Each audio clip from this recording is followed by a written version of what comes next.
Mungu wa mbinguni akubariki sana. Karibu katika kipindi chetu cha Saa ya Urejesho, na siku ya leo tunakwenda kuangalia somo letu, tunasema kuyageuza yaliyo katika ulimwengu wa roho kabla bado hayajatimia. Kuyageuza yaliyo katika ulimwengu wa roho kabla bado hayajatimia. Haleluya. Na ninayekaribisha katika kipindi hiki naitwa Simiton Ndimbwa, maarufu kama Nabii Great.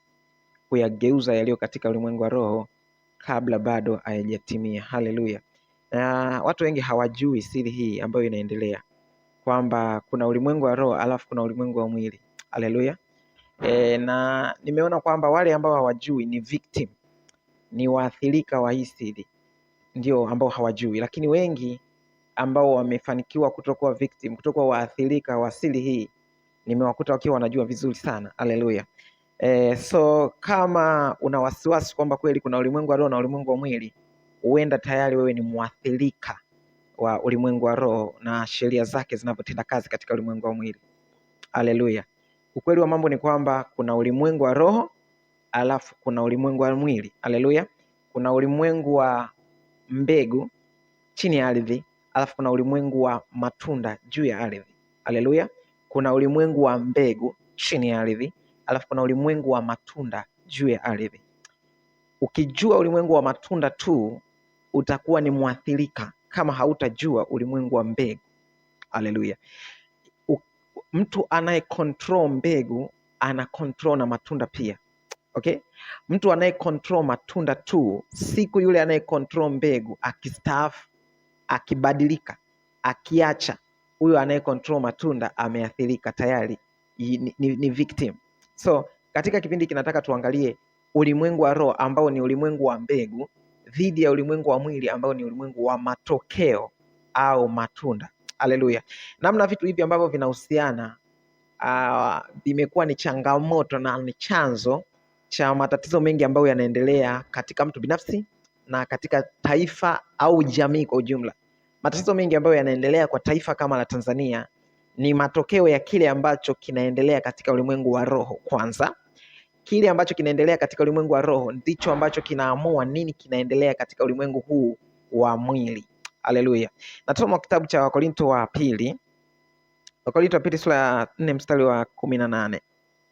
Yes, mstari wa 18. Paulo anasema hivi: tusiviangalie vinavyoonekana bali visivyoonekana, kwa maana vinavyoonekana ni vya muda tu, bali visivyoonekana ni vya milele. Oh my God. Tuviangalie visivyoonekana. Sasa utaviangaliaje vinavyoonekana? Unaviangalieje wakati havionekani? Kashasema havionekani, ila anasema uviangalie hivyo. Sasa hapo ndipo chenga ilipotokea. Okay? Ukiahirisha kuviangalia kwa sababu havionekani, kuto kuonekana, ukumbuke hakuna maana havipo. Paulo hajasema kwamba tuviangalie visivyo kuwepo. No. Amesema tuviangalie visivyoonekana. Sasa utaviangalieje visivyoonekana? Sio visivyo kuwepo, visivyoonekana. Manake vipo na havionekani. Sasa vipo na havionekani, hapo lazima ujue kwamba ameongelea ulimwengu mbili tofauti. Sawa? Havionekani katika ulimwengu upi? Havipo katika ulimwengu upi? Vinaonekana katika ulimwengu upi? Havionekani katika ulimwengu upi? Uviangalie katika ulimwengu upi? Na kwa nini uanze kushughulika na visivyoonekana wakati vipo vinavyoonekana? Ni kwa sababu vile visivyoonekana ndivyo vilivyo na nguvu kuliko vile vinavyoonekana. Vile visivyoonekana, oh my God, asiyejua ukweli huu, asiyeuamini ukweli huu, anaathirika nao. Unaweza ukawa unajua ni jambo moja. Je, unauamini? Ni jambo la pili. Unaamini lakini unafanyia kazi? Jambo lingine. Kwa hiyo kadiri ambavyo unajua na kadiri ambavyo unafanyia kazi ukweli wa mambo unaoonekana na yasiyoonekana, ndivyo ambavyo unaweza ukaanza kuona matokeo makubwa katika maisha yako. Haleluya. Oh my God, mwingine anaanza kuwaza kwamba sasa Sasa najuaje? Sasa najuaje vinavyoonekana, najuaje visivyoonekana? Kaa hapo, tajua. Okay, tusiviangalie vinavyoonekana, maanake usilizike na hivi vinavyoonekana. Nataka kujua nyuma ya hiki kisiki kinachoonekana, nini kipo nyuma yake. Ni kweli daktari ameenda amepima kwenye kipimo chake, akasema naona una virusi vya ukimwi, akasema naona figo lako limeharibika, akasema sijui naona maini yako yamefanyaje. Hivyo ndivyo vinavyoonekana. Paulo anasema usilizikie hapo, nenda nyuma yake. Kuna kitu kingine ambacho unaweza ukakifiksi nyuma ya ili figo, alafu karudi tena kwa daktari ambaye anategemea ulimwengu huu unaoonekana. Amina. Alafu akaja akatoa majibu, alafu akakuuliza kwamba umefanyaje? Yaani hili jambo huaga haliwezekani, wewe umefanyaje? Naambia dokta, kuna yanayoonekana alafu kuna yasiyoonekana. Haleluya. Tusiviangalie vinavyoonekana bali visivyoonekana, kwa maana vinavyoonekana ni vya muda tu, bali visivyoonekana. Hebu tusome katika Matendo ya Mitume sura ya 25, sura ya 27 mstari wa 25. Sura ya 27 mstari wa 25. Kwa nini watu wengine wanaonekana hawana wasiwasi kabisa juu ya mambo yanavyoenda? Uchumi unayumba, sijui magonjwa ya mlipuko, sijui nini. Hana hata wasiwasi, kana kwamba yeye hayuko dunia hii. Kuna vitu tayari amesha fix, kuna vitu tayari ameshaviweka sawa. Kwa hiyo hana wasiwasi, sijui soko limefanyaje, sijui chama cha siasa sijui kimeshinda gani, sijui. Inaweza kufikia hali hiyo. Anasema hivi Paulo, anasema hivi, hata ikawa siku ya 14, hata ikawa siku ya 14 ilipofika, tulikuwa tukichukuliwa huko na huko katika bahari ya Adria kama usiku wa manane. Baharia wakadhani ya kuwa wanakaribia nchi kavu, wakatupia bildi, wakapata pima 20, wakaendelea kidogo, wakatupa bildi tena, wakapata pima 15, wakachelea tusije tukawapelea, kwa maana kuna pambazuka, wakachelea tusije tukapwelewa mahali penye miamba, wakatupa nanga 4 za tezi, wakaomba kuche. Baharia walipotaka kukimbia na kukiacha merikebu, wakishusha mashua baharini kana kwamba wanataka kutupa nanga za omo, Paulo akawaambia akida na askari, hawa wasipokaa ndani ya merikebu hamtaweza kuokoka. Basi askari wakazikata kamba za mashua, wakaiacha ianguke. Na kulipokuwa kukipambauka, Paulo akawasihi wote wale chakula, akisema, leo ni siku ya 14 kungoja na kufunga, amkula kitu chochote. Basi nawasihi mle, maana itakuwa kwa wokovu wenu, kwa maana hapana hata unywele wa kichwa cha mtu wenu utakaopotea. Alipokwisha kusema hayo, akatoa mkate, akashukuru mbele yao, akaumega, ndipo akaanza kula. Haleluya. Ukisoma kuanzia mstari wa 25, mstari wa 23, anasema hivi, kwa maana usiku wa leo, nianze mstari wa 21. Na walipokuwa wamekaa wakati mwingi bila kula chakula, Paulo akasimama katikati yao, akasema, wanaume, iliwapasa kunisikiliza na kutokung'oa nanga huko Krete na kupata madhara haya na hasara hii. Sasa nawapeni shauri, iweni na moyo mkuu, kwa maana hapana hata mmoja miongoni mwenu atakayepotea ila merikebu tu. Kwa maana usiku wa leo malaika wa Mungu yule ambaye mimi ni wake, naye ndiye nimwabuduye, alisimama karibu nami, akaniambia, usiogope Paulo, huna budi kusimama mbele ya Kaisari. Tena tazama, Mungu amekupa watu wote wanaosafiri pamoja nao. Haleluya. So kwa nini wakati mabaya yanaendelea au purukushani zinaendelea, kuna jamaa ametulia tu, Paulo hana wasiwasi, akawaonea huruma wale watu, kwa sababu walikuwa wamepanic, hawali hata chakula, kwa sababu ilikuwa imefika hadi siku ya 14 hawajala hata chakula, wamepanic maisha, wamekata tamaa. wanahisi kwamba kwa hili wimbi la bahari lazima tufe, lazima tuishe, hamna namna nyingine. Paulo akaja akamwambia no, sio hivyo. Haleluya. Sio hivyo ndugu zangu. Akawambia hivi, kwa sababu yule malaika wa Mungu ambaye mimi ni wake. Sasa malaika wa Mungu tayari haonekani. Ndio ambapo Paulo anatuambia tuangalie visivyoonekana. Yule malaika wa Mungu ambaye mimi ni wake alinitokea usiku wa leo, akaniambia usiogope Paulo, kwa sababu utaenda na utasimama mbele ya Kaisari. Kwa hiyo wanaume, changamkeni, kuleni chakula, haupotei hata unywele mmoja. Haleluya. Paulo ana ujasiri wa kusema hautapotea hata unywele mmoja, wala hata kufa hata mmoja. Haijalishi mnazama kwenye maji, mtakaa siku ngapi ndani ya maji, mtakuwa kama samaki, lakini nasema hivi, hata kufa hata mmoja. Sababu ni hii, malaika wa Mungu yule ambaye mimi ni wake amenitokea na akaniambia usiogope Paulo, kwa sababu utaenda na utasimama mbele ya Kaisari. Kwa sababu hiyo mimi sina wasiwasi, wala nyinyi hampaswi kuwa na wasiwasi. Haleluya.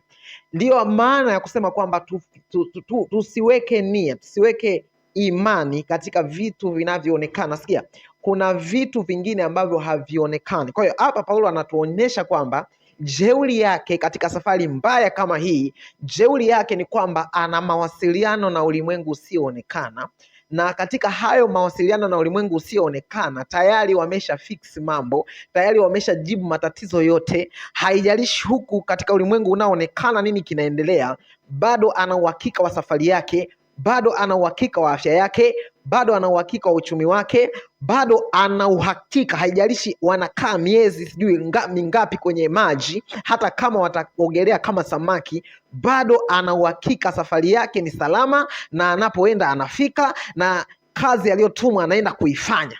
Ila wale ambao wanaishi kwa kuangalia tu haya yanayoonekana katika ulimwengu wa mwili,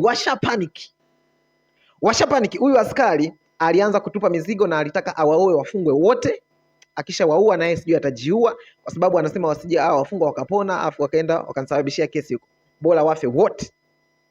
Kwa nini ana panic na maisha? Kwa sababu anaangalia tu yanayoonekana, hajui nini kinachoendelea katika ulimwengu mwingine usioonekana. Haleluya. Na ndio maana chochote kinachotokea kwa nje kinamyumbisha, na sio tu kama kinamyumbisha, kinakupoteza kweli. Kama hauna jambo lingine lolote la ziada kuhusiana na kule kusikoonekana, kama hauna, uwe na uhakika huu ulimwengu huu utakupoteza. Haleluya. Ni hivi, kama hauna mkataba wote, hauelewi chochote juu ya ule ulimwengu usioonekana, alafu ghafla unaanza kusikia ugonjwa unaingia, huo ugonjwa unaweza ukaingia na ukakupoteza, kwa sababu magonjwa hayajaja kucheka na wewe, yamekuja kukupoteza kabisa. Haleluya. Na bora haya ambayo yanatibika hospitali yako, mengine ambayo daktari mwenyewe anakuambia kabisa, ndugu yangu umebakisha miezi mitatu. Umebakisha miezi mitatu. Umebakisha bwana wiki 2. Bwana ukipita miezi 6 Mungu ameingilia kati. Yaani wewe umebakisha miezi 6 tu. Sio kwamba anakudanganya. Anaongelea ulimwengu unaoonekana. Na ukitaka akupe sababu, atakupa paka michoro ya graph jinsi zinavyoenda, kwamba kulingana na moyo wako pressure inavyoshuka, inaonekana kila baada ya wiki 2 pressure inashuka kwa kiasi hiki. Kwa hiyo kufikia miezi 3 itakuwa imezima kabisa. So ndani ya miezi 3 hautakuwepo. Anaongea ukweli. So hivyo ndivyo mambo yalivyowekwa katika ulimwengu ule usioonekana. Sasa kunako ulimwengu mwingine, ule usioonekana ndio umesababisha haya yanayoendelea katika ulimwengu huu unaonekana. Naona huruma kwa sababu wakati wengine wanaendelea kunufaika na ulimwengu huu usioonekana, kuna wengine wanaendelea kuwa victim, kuwa waathirika wa ulimwengu huu usioonekana. Hakuna chochote wanachokifanya, wanategemea tu kutakucha na kutapambazuka, kesho wataenda, wanaishi tu kama ng'ombe tu, anaenda anakula majani anarudi, kesho anaenda anakula majani anarudi tena, hivyo. Lakini wasitaki kujua kwamba kuna zaidi ya hapo. Kuna zaidi, kwa sababu si haya tu unayoyaona kwa macho, kuna mengineyo zaidi yanayoendelea. So unaona huruma, kwa sababu wakati wewe unaendelea kujidai mjinga, uelewi kuna rafiki yako, kuna ndugu yako, kuna adui yako ambaye anaelewa kinachoendelea. Na wakati anaelewa kinachoendelea, ana uwezo wa kuja katika njia yako na akaweka chochote. Je, unasikia mtu anakuambia kwamba kesho hauamki? Anajeuri tu anakuambia kesho hauamki. Sasa unawaza kesho siamki kivipi? Sikiza, usipokuwa makini hauamki kweli kwa sababu anaelewa anachokifanya. So kuna kundi lingine la watu ambao hawana control ya nini kinachoendelea upande ule. Watu hawa ni waathirika, na mimi naona huruma kwa ajili ya watu kama hawa. Sijui pengine niko naongea na mtu kama huyu saizi. Nataka nikuambie kwamba haya mambo hayaendi hivi hivi, na mimi nimekuja nikuamshe. Sikiliza, wakati hao wanaendelea kuwa hivyo, kuna watu wengine ambao ni wabaya zaidi hata kuliko wale ambao wanapanda mabaya kwa wenzao katika ulimwengu. Hawa ni wale ambao wanaonesha solution isiyo sahihi. Oh my God. Ni bora mtu ambaye anasababisha ugonjwa kuliko yule ambaye anakupa dawa ambayo ni sumu. You see? Kuna mwingine alikusababishia ukapata ugonjwa fulani. I don't know, alikuambukiza ugonjwa sijui namna gani. Huyo ni mtu mbaya of course. Lakini kuna mwingine ambaye anakudanganya kwamba hii sasa ndio dawa. Hii hapa ndio dawa. Lakini ukija kuangalia kumbe ile ni sumu. Unapokunywa kwamba Mungu nashukuru nimepata dawa. Mungu nashukuru nimepata dawa. Kumbe umepata sumu. Oh my God. Kwa hiyo katika yale matumaini ya kupata dawa ndio unakuwa na hali mbaya zaidi kuliko bora hata usingeipata hiyo dawa. Come on. Naona huruma kwa ajili ya watu kama hao. Ngoja niwaambie ukweli ndugu zangu. Unaposikia mganga wa kienyeji, mganga wa kienyeji anaeleza tatizo la upeli ambalo lipo. Oh my God. So kuna watu wengine ambao hao waganga wa kienyeji kazi yao ni kutoa solution isiyo sawa. Atakwambia unaota ndoto za majini mahaba, unaota ndoto za, of course unaenda kweli unaota ndoto za majini mahaba. The problem is the solution anayokupatia, light ungelijua kwamba afadhali ukabaki na ugonjwa wako kuliko hiyo solution aliyokupatia. Ile solution aliyokupa. Siku moja nilikuwa niko na safiri naelekea vijijini huko, vijijini ndani huko ambako ilibidi nipande bodaboda ili kuweza kufika. So nikapanda ile bodaboda. Wakati tunaenda akaniambia nakatisha kidogo hivi, kuna mtu namuona hapa tunarudi barabarani. Nikasema no problem. So akaingia kule akaniambia nisubiri hapa kidogo, nikashuka nikamsubiri. Akaingia kule akafanya vitu vyake anatoka. Alipotoka alikuwa so excited. Yaani yuko juu sana. I say, dunia hii. Akasema dunia hii imefanyaje? Sasa kuniambia bwana, hapo nilipotoka nimetoka kwa mganga. Nilitoka kwa mganga, nilikuwa namuuliza juu ya mambo yangu. Ameniambia kama yalivyo. Akaniambia matatizo yangu yote. Oh my God. Akanipa na dawa hizi. Kwenye dawa. Anyway, to make long story short. Mimi nilichomwambia nikamwambia sasa mimi nakupa kitu kimoja. Naomba Mungu asiwe amekupa sumu. Enda ukatumia hizo dawa. Alafu madhara zitakayokuletea chukua namba yangu utanipigia. Ninachotaka kusema ni kwamba afadhali yule aliyemloga huyu jamaa kuliko huyu ambaye amejitangaza kwamba anasaidia waliologwa, ili hali si kweli, anawaongezea matatizo hao waliologwa. Wewe nikwambie kitu kimoja ambacho hujui. Huyo aliyekuloga naye huenda alienda kwa mganga huyo. So ni swala la biashara sasa.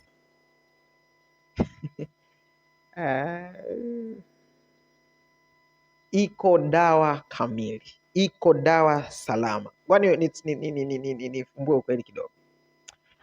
Ulimwengu wa roho hauna kitu kinaitwa bure, hauna kitu kinaitwa msamaha, hauna kitu kinaitwa yani free tu. Hamna kitu kama hicho.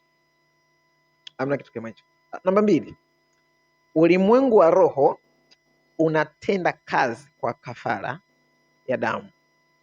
Hicho ndio ambacho wengi hawakijui. Kwa hiyo kwa sababu ulimwengu wa roho unatenda kazi kwa kafara ya damu na unatenda kazi bila kitu chochote cha bure, uwe na uhakika hapo kwa mganga ulipoenda utalipa damu. Sawa? Utalipa. sio leo, ni kesho, sio ya kwako, ya mwanao. Tunapozungumzia damu hatuzungumzii paka, tunaongelea mtu.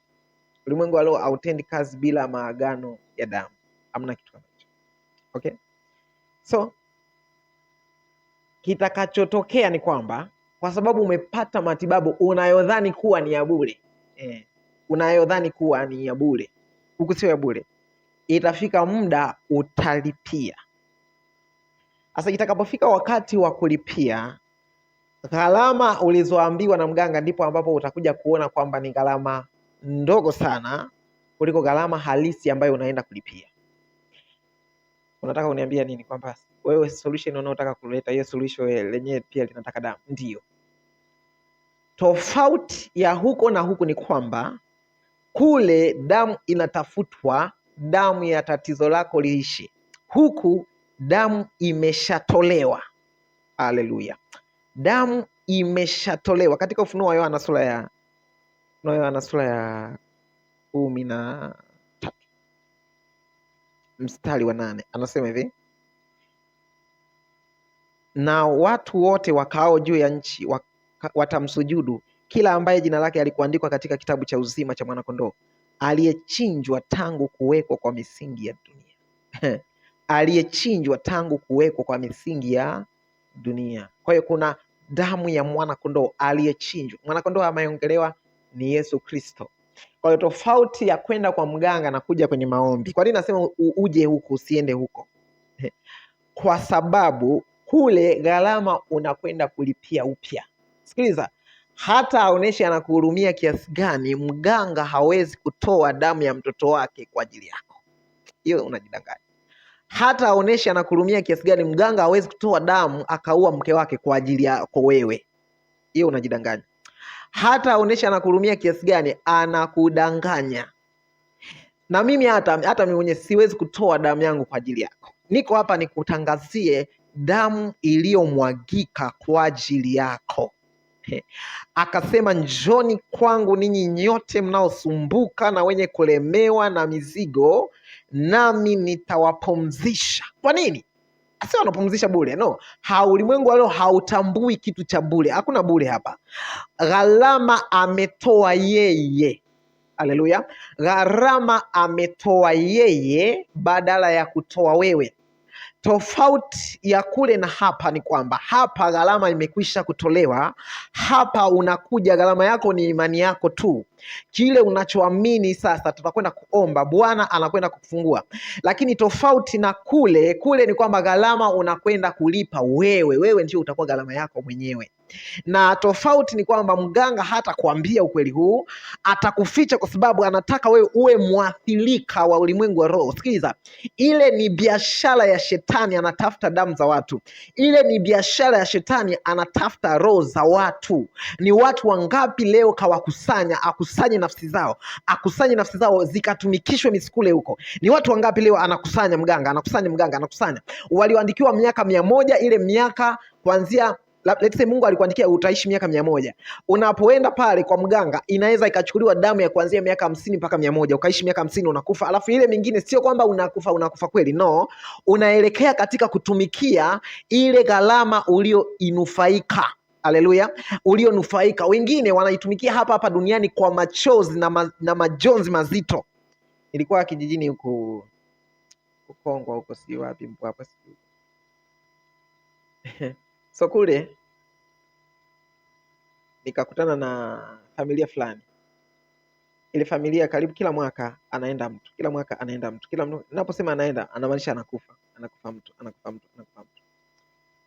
Sasa walipokuja kujichunguza, wakaja kujua kwamba kuna babu yao, si baba yao, si nani, ambaye alienda kuchukua agano la ulinzi kwa sababu hakutaka kuwa mwathirika wa ulimwengu wa roho. Alijua kwamba unalima wenzio wanavuna. Okay? Unalima wenzio wanavuna. Akasema huu ni ujinga. Akaenda kwa waongo wampe dawa ya bure. Sasa kulogwa, kuibiwa mazao yako ni jambo moja. Lakini kwenda kwa mganga na ukapewa solution ambayo sio, ni tatizo kubwa zaidi. Mganga akumwambia bora angeibiwa mahindi.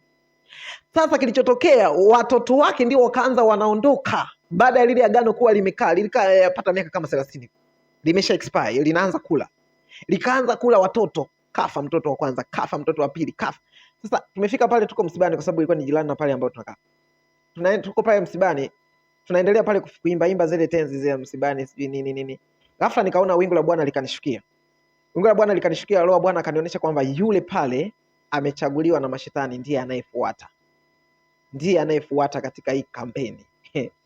So Mungu akaniambia nataka apone, nenda. Nikaenda. Nikamwambia, ewe pepo unayejiita Mungu, wewe sio Mungu wala nini. Nikaanza kupiga kelele, nikamwambia kwa jina la Yesu, na ulikuwa umepiga kula umemchagua huyu, katika jina la Yesu Kristo anafunguliwa leo, ninakung'oa kwa jina la Yesu. Anyway, nikamwombea yule dada akafunguliwa. Lakini pointi yangu ninayotaka kusema ni kwamba hawakuambiwa kwamba kuna gharama. Okay? So huyu sasa akafunguliwa sio bure, sio bure, sikudanganye kwamba alifunguliwa bure.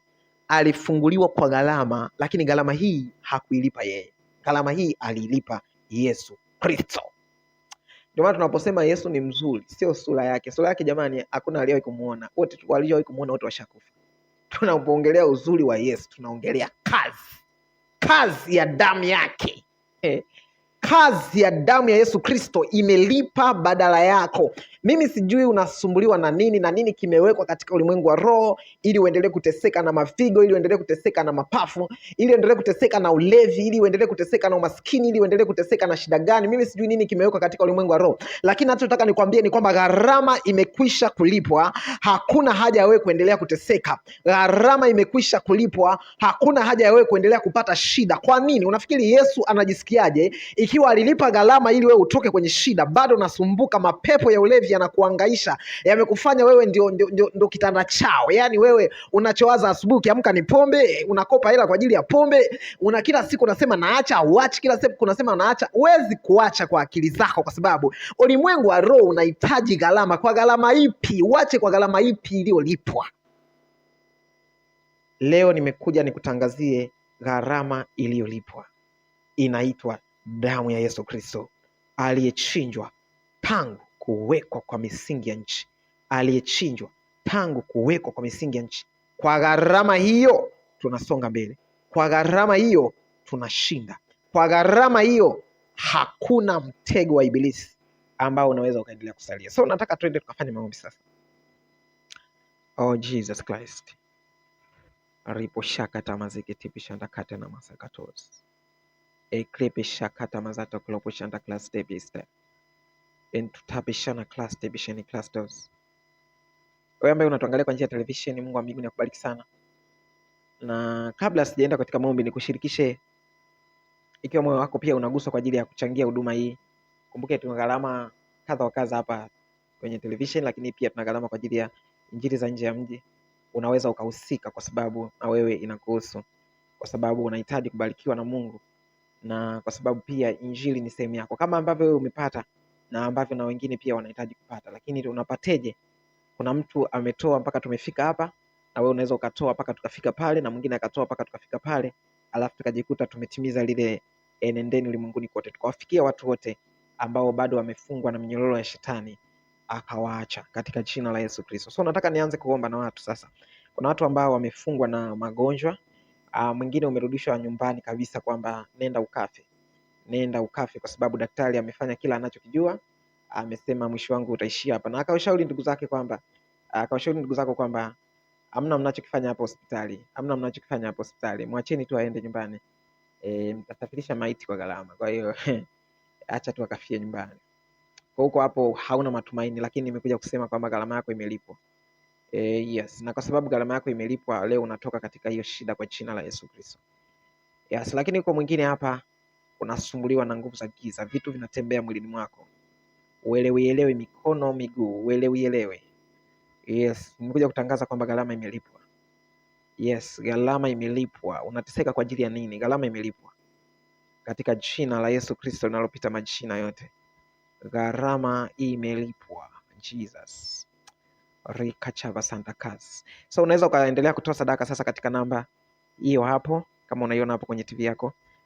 Lakini kwa wewe ambaye unasikia kwa njia ya redio ni 0768 150 221, 0768 150 221, 0768 150 221.